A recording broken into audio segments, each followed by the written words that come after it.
এই যে রিকশাওয়ালা ভাই, দ্রব্যমূল্যের দাম যে হারে বৃদ্ধি পাচ্ছে, আপনি কি ঠিকঠাক ভাবে 3 বেলা খেতে পারছেন? খাইতে পারি না মানে? রিক্সা চালায় আইফোন কিনা লাইছি, ডেইলি আমার ইনকাম 1500 থেকে 2000 টাকা। আমি তো গরু আর মুরগি ছাড়া ভাতই খাই না। আর জিনিসপত্রের দাম বাড়লে কি ইনকামও তো বাড়ছে। কিভাবে? কিভাবে আবার কি, আগে রাস্তার এই মাথার থেকে ওই মাথায় গেলে 20 টাকা লইতাম, এখন লই 40 টাকা। ইনকামও বাড়ছে, জিনিসপত্রের দামও বাড়ছে। আগে তো পান্তা ভাতও জুটতো না, এখন তো গরু ছাড়া ভাতই খাই না। ওই বেটা, তুই কি নেশা করছস? নেশা করে এসব কথা কইতাছস? আমি 20,000 টাকা চাকরি কইরা না পারি খাইতে, না পারি ঘর ভাড়া দিতে, জিনিসপত্রের খালি দাম আর দাম। হালার ঘরে হালা, তুমি চাকরি করতে যে কাম করো 7 ঘন্টা, তোমার কি বেতন দিব 2 লাখ? যোগ্যতা নাই, আবার দোষ দাও সরকারের। তার মানে কি আপনি বলতে চাচ্ছেন সবাই জব বাদ দিয়ে রিকশা চালাবে? অবশ্যই।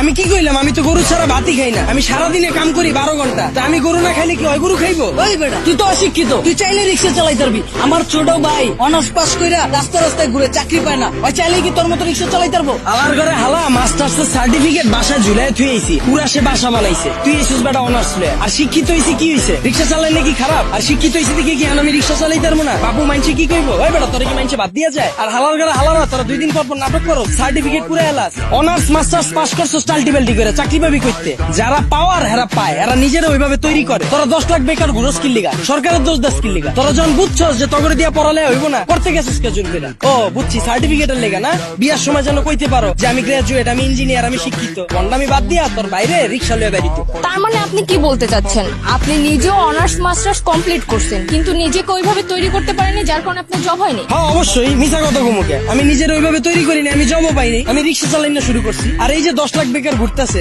একটাও কি বুকে হাত দিয়ে কইতে পারবো নিজে সর্বোচ্চ চেষ্টা করছে? আর এই যে 10 লাখ বেকার ঘুরতেছে, একটা বুকে হাত দিয়ে কইতে পারবো নিজে করে ওইভাবে তৈরি করছে, নিজে করে সর্বোচ্চ চেষ্টাটা করছে, তাও চাকরি পায় নাই? সারা রাত খেলছে কাঠ, সারাদিন গার্লফ্রেন্ডের সময় দিছে, ওরা চাকরি পাইবো কইতে? যারা পাওয়ার হেরা পায়। আর গ্রাজুয়েশন কমপ্লিট করছিস ভালো কথা, বইয়ের রিসকে ব্যবসা কর, উদ্যোক্তা হ, ঝুঁকি ল, হাজার মানুষের লেগে রাস্তা কর, এসব বন্ডামি বাদ দে। কিন্তু বাংলাদেশের মতো এরকম গরিব দেশে দ্রব্যমূল্যের দাম বাড়াটা কি স্বাভাবিক? ভাই খারাপ। এই দেশ গরিব দেশ কেটা কইছে আপনাদের? এই দেশে 150,000 কোটি টাকার সিগারেট বিক্রি হয়, বিশ্বের ভিতরে 5 নাম্বার বিড়িখোর বাংলাদেশ। এই দেশে মানুষ 20 কোটি, স্মার্টফোন চালায় 23 কোটি, বাইক চলে 30 লাখ, প্রাইভেট কার চলে 50 লাখ। এই দেশ আবার গরিব হয় কেমনে? ওই বেটা, যারা গরিব ওরা গরিবই আছে, আর যারা বড় লোক ওরা বড় লোকই হইতাছে। এমনি দেশ চললে সবাই তো না খেয়ে মরবো। হালার ঘরে হালা, 1974 সালের পর থেকে এখন পর্যন্ত কেউ না খায় মরছে? তুই তো নিজের বুকে হাত দিয়ে কইতে পারবি এখন পর্যন্ত কোনো একবেলা না খায় রইছস? হালার ঘরে হালা 3 বেলা তো ভাত খাসি, লগে আবার বিকালের নাস্তাও মারা। আর যে কস জিনিসপত্রে খালি দাম বাড়তাছে, খামু কেমনে? জিনিসপত্রের দাম বাড়লে খাস কে, কিনস কে? বুঝে আমারে? তাহলে কি আপনি বলতে চাচ্ছেন সাধারণ মানুষ না খেয়ে থাকবে? এনে আপনি আবার সাধারণ মানুষ কই পেলেন? এনে তো সবাই অসাধারণ, আমরা সবাই বাংলাদেশি, আমরা সবাই এক। একটা জিনিসের যদি দাম বাড়ে, আমরা যদি এটা খাওয়া বা ব্যবহার করা বন্ধ করে দিই, দেখি ব্যবসায়ীরা কার কাছে বেচে।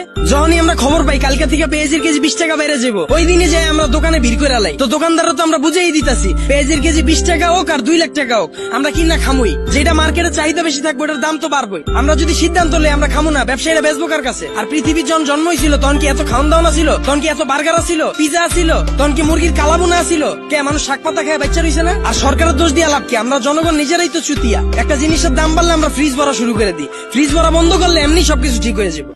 আপনারা অনেকে জানেন গত 10-15 দিন আগেও আমার পেজে শুধুমাত্র 2500 ফলোয়ার ছিল। সো আমি কিভাবে শুধুমাত্র নাটক আপলোড দিয়ে